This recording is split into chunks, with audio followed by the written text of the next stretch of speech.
Olá, estamos abrindo o E Agora José, um programa de entrevistas que vai ao ar pela Rádio Web Uninter e foi inspirado no poema de Carlos Drummond de Andrade, José. Eu sou Denise Becker e apresento a você algumas questões comuns a toda a sociedade. Convido você a ouvir pelo site da Uninter, uninter.com/radioweb, e também nos acompanhe pelo Facebook e no canal do YouTube com o nome E Agora José. Esse programa é gravado e vai ao ar na segunda-feira às 16 horas, com reprise às 22h30. Iniciamos a nossa conversa de hoje com André Accorsi, médico formado pela PUC Paraná, com residência médica em psiquiatria pela Santa Casa de Curitiba.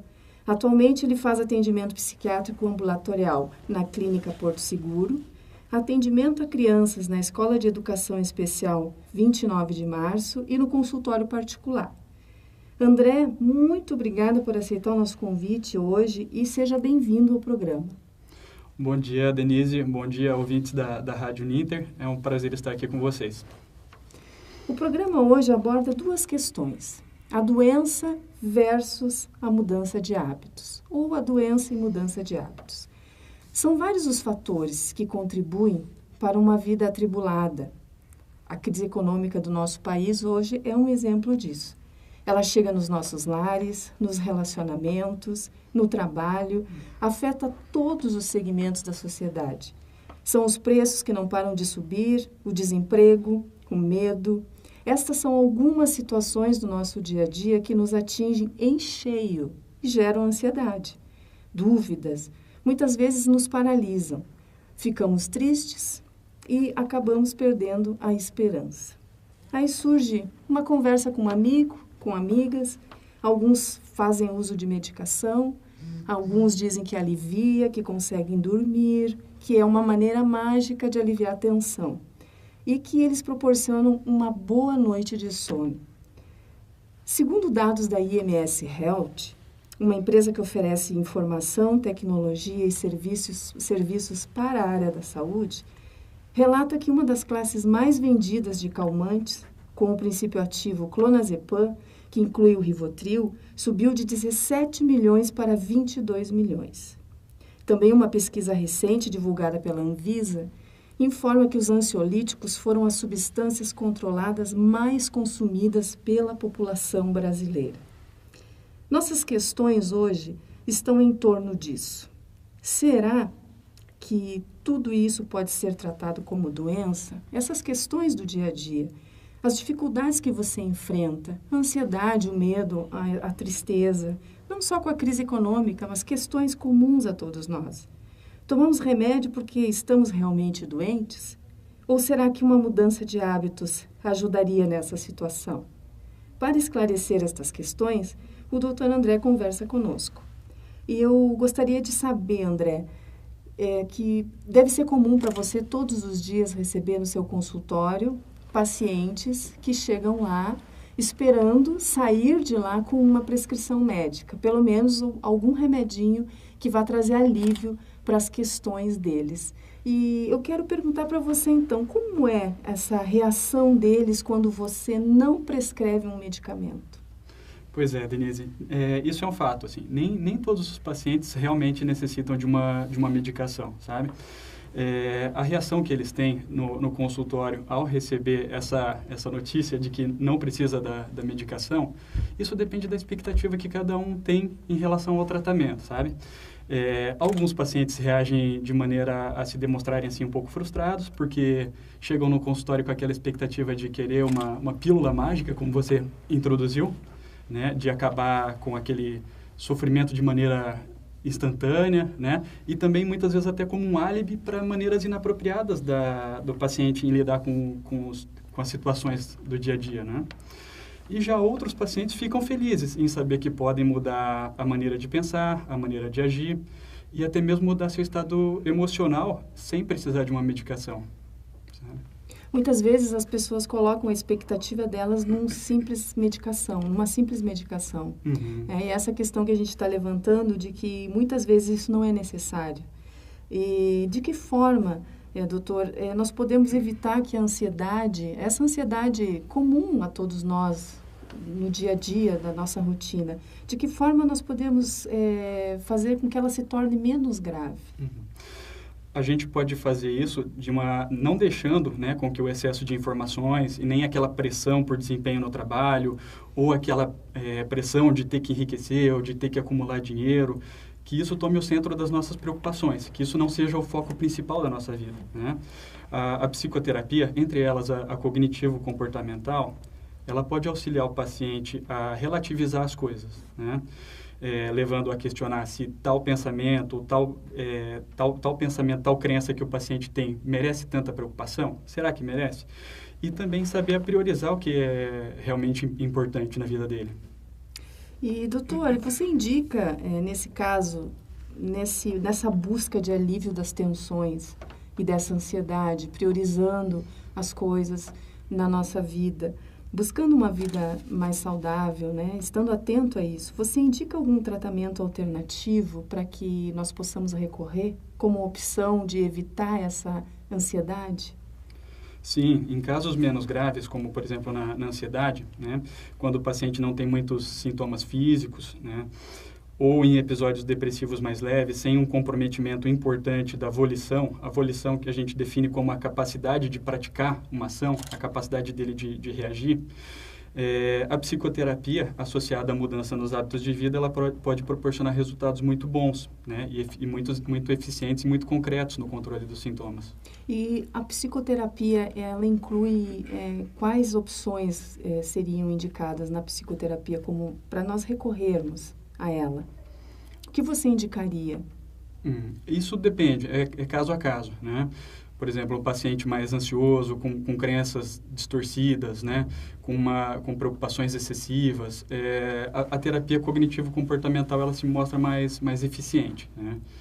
O medo excessivo assim, de contaminação, então, né? quer dizer no caso que, do toque, quer dizer isso que tem que ser individualizado. Né? Não é igual para todos. Não é igual para todos. Então, quer dizer claro. que a minha amiga que está fazendo um tratamento, aquilo que o que serve para ela não serve para mim necessariamente. Exatamente. Por isso que eu acredito, né, que toda a indicação de psicoterapia tem que ser avaliada caso a caso, né? Então, o paciente que vai ser encaminhado para a psicoterapia tem que fazer uma avaliação psiquiátrica primeiro para poder direcionar para o terapeuta mais apropriado. Doutor, e o que seria essa terapia cognitivo-comportamental? Para quem nos ouve, tem um entendimento mais claro acerca do que é esse termo. É uma modalidade de psicoterapia que busca priorizar a racionalização dos pensamentos, das crenças, fazer o paciente trabalhar esse lado racional, né, para trabalhar as emoções, para ele se autoquestionar, né, para fazer ele se autoavaliar se as suas atitudes estão sendo pertinentes, né, coerentes com a situação que ele está passando, com as dificuldades. E isso se consegue com tratamento psiquiátrico, no consultório psiquiátrico, em consultas normais? As psicoterapias, de uma maneira geral, elas precisam ter um acompanhamento mais frequente do que a consulta psiquiátrica. Muitas vezes, na maioria dos casos, até são psicólogos que trabalham, que fazem essa psicoterapia, tá? Tem psiquiatras também, conheço alguns colegas que têm essa formação, mas como é uma terapia que exige um acompanhamento semanal, né? Isso pelo menos no início do tratamento, tem bastante psicólogos que acabam fazendo essa modalidade de terapia com o paciente no consultório. Quando a mudança de hábitos pode contribuir para uma vida mais saudável, uma vida mais tranquila? E quais as suas dicas?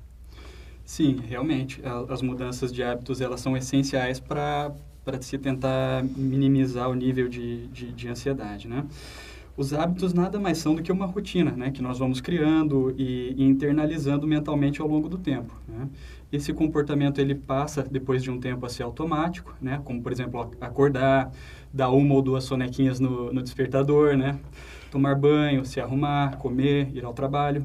Então é necessário a gente se conscientizar sobre o problema, né, ter um bom planejamento da nossa rotina e do hábito que a gente quer modificar. dependendo até do caso, as mudanças necessárias podem ser alimentares, né? Realizar atividades físicas regularmente, eliminar os vícios, ou todas elas associadas, né? Isso caso a caso. E no caso da saúde mental, já que estamos falando mais sobre as questões comportamentais e de emoção e de sentimentos, que envolvem, né, sentimentos e emoções, como que nós podemos manter a nossa saúde mental equilibrada? Quais os cuidados que nós precisamos ter? Certo.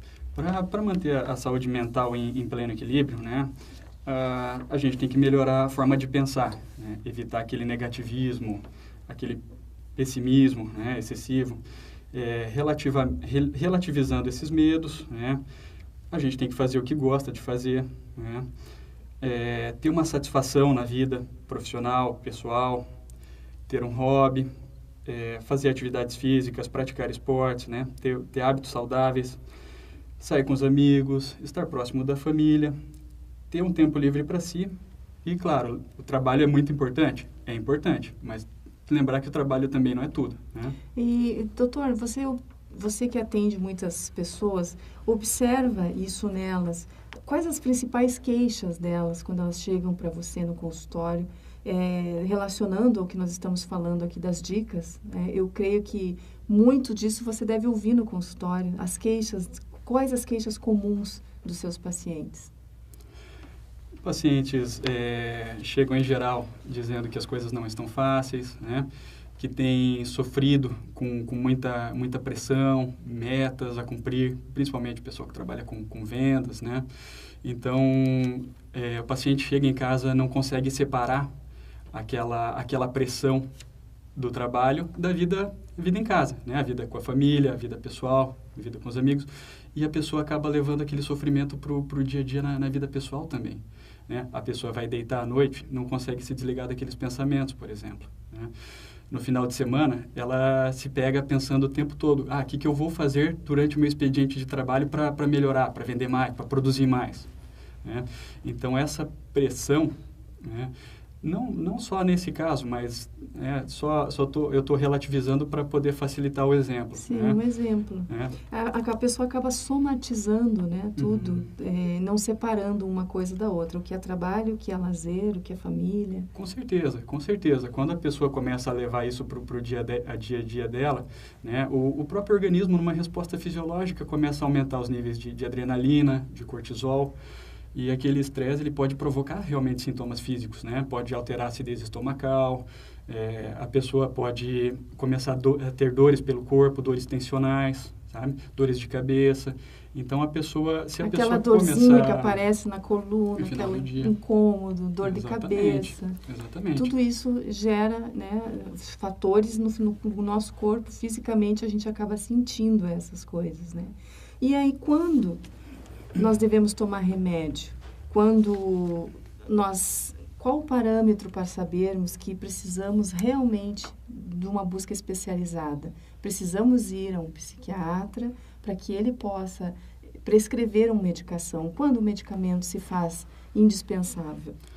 A medicação, ela é sim uma ferramenta importantíssima, né? Porque ela auxilia muito nos casos mais graves. Principalmente nesses casos em que eu mencionei, que o paciente tem muitos sintomas físicos, né?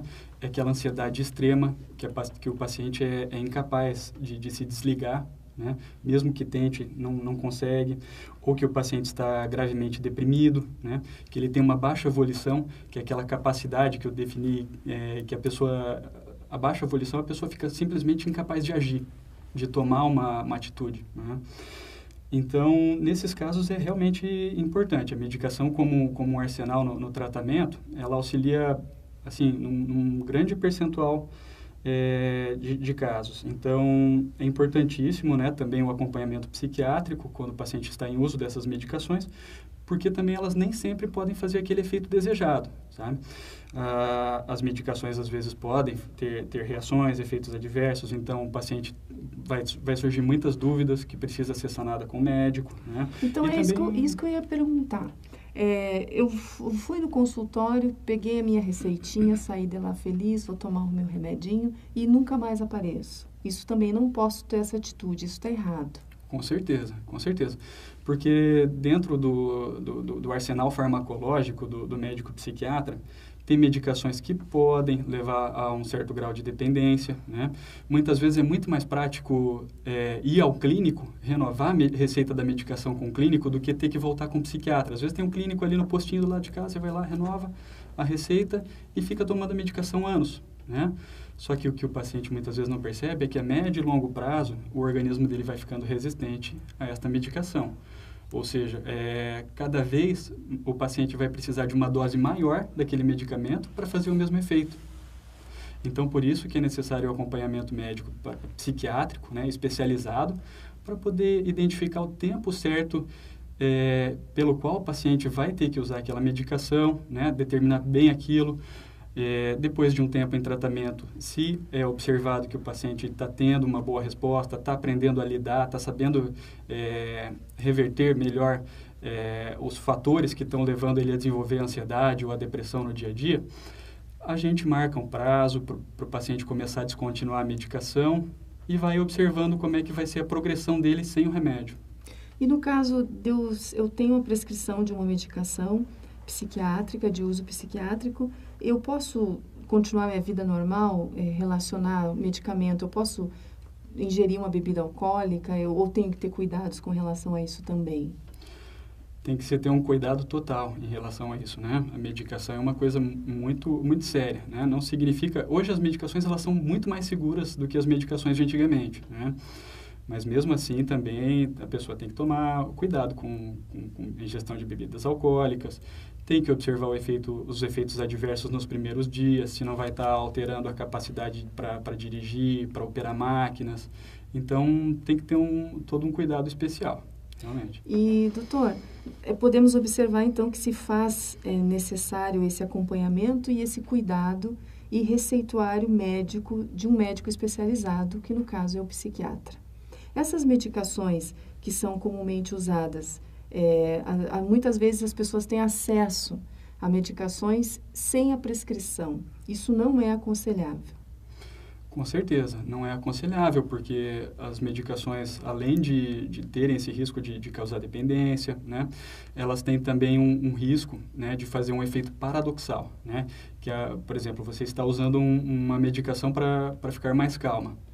E, de repente, o efeito dela é sutil, mas com o passar do tempo, alguns pacientes, né, os pacientes que têm um distúrbio do humor bipolar, eles podem passar a ficar mais agitados, às vezes mais eufóricos, começam a ter uma perda do controle das emoções, ficarem mais agressivos, mais compulsivos. Isso tudo é uma coisa muito progressiva, né? É uma coisa que muitas vezes no dia a dia ele não percebe. E depois de meses tomando a medicação sem acompanhamento, né, pode levar a desenvolver um quadro muito grave. Então, você, querido ouvinte que está na escuta, fica claro para nós, eu também estou aprendendo bastante aqui com o Dr. André, de que a prescrição, ela é fundamental que seja feita por um médico autorizado para isso, para ter acesso a essa medicação. E você fazendo uso de uma medicação controlada, precisa ser acompanhado. E a presença de um psiquiatra se faz fundamental nesses casos. Normalmente, as pessoas têm um preconceito com relação a buscar auxílio num psiquiatra. Como você vê essa situação hoje? Ainda há muita resistência em procurar ajuda psiquiátrica para tratar de algumas questões? Claro, com certeza ainda tem muita resistência, né? Principalmente pelo fato da psiquiatria ainda carregar aquele estigma do passado, de que a psiquiatria era para loucos, de que todo caso era um caso de internação, né? A psiquiatria manicomial, da forma em que ela é vista nos filmes, né? Isso assusta muito, isso causa muita resistência nos pacientes que sabem, né? E que têm indicação, às vezes até de outros médicos, para procurar um psiquiatra, né? Mas como se sabe hoje, as medicações elas são muito mais seguras, os tratamentos eles são muito mais individualizados, né? A gente sabe que a maioria dos casos o tratamento é em consultório, o tratamento é ambulatorial, E a internação, nos dias de hoje, ela é empregada como uma forma apenas de prevenir riscos à própria vida, à própria integridade do paciente e de terceiros, né? Então, só em casos muito extremos que seria empregada a internação. E o acesso a consultas, doutor? Hoje, a população tem acesso pelo SUS a uma consulta, um agendamento com o psiquiatra, ou é só o atendimento particular? Com certeza. O atendimento do SUS, ele é um atendimento abrangente, né? Pega todas as especialidades médicas. A porta de entrada da psiquiatria pelo SUS é através das unidades básicas de saúde, né? O paciente que está se sentindo deprimido, ou o paciente que está sentindo uma ansiedade excessiva, ou qualquer quadro emocional, ele pode procurar a unidade de saúde, né? Conversar, marcar uma consulta com o clínico, né? Se o clínico verificar que há necessidade de uma consulta ou de um acompanhamento psiquiátrico, ele vai fazer o devido encaminhamento, seja ele para ambulatório ou, em casos mais graves, para CAPS ou hospital. Doutor, foi muito bom conversar com você hoje. Eu creio que esclarecemos algumas questões e espero que tenha ajudado você, ouvinte, também. Se você quiser entrar em contato com o Dr. André para esclarecer alguma coisa, quer perguntar alguma coisa para ele disponibiliza então o e-mail dele agora, você pode anotar, é andré.acorce@gmail.com. Esse Acorce é com 2 Cs, C de cavalo. andré.acorce@gmail.com é o contato do Dr. André. Agradeço a sua disponibilidade em estar conosco e desejamos a você muito êxito e sucesso na sua carreira. Obrigado, Denise. É um prazer estar aqui com vocês e desejo um bom dia a todos. E agora, Josélia se despede de você, querido ouvinte, e deixamos uma reflexão do escritor espanhol Francisco de Quevedo.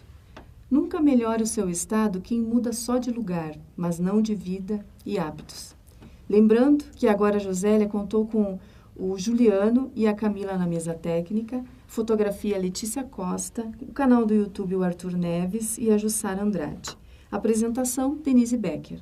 Dúvidas, perguntas, sugestões, entre na nossa página Agora Josélia e deixe o seu recado. Já dá o seu curtir lá, se inscreve no canal do YouTube e acompanhe as próximas matérias e reportagens que virão pela frente. Espero você até segunda-feira que vem, às 16 horas com reprise, às 22h30. Até lá, tchau!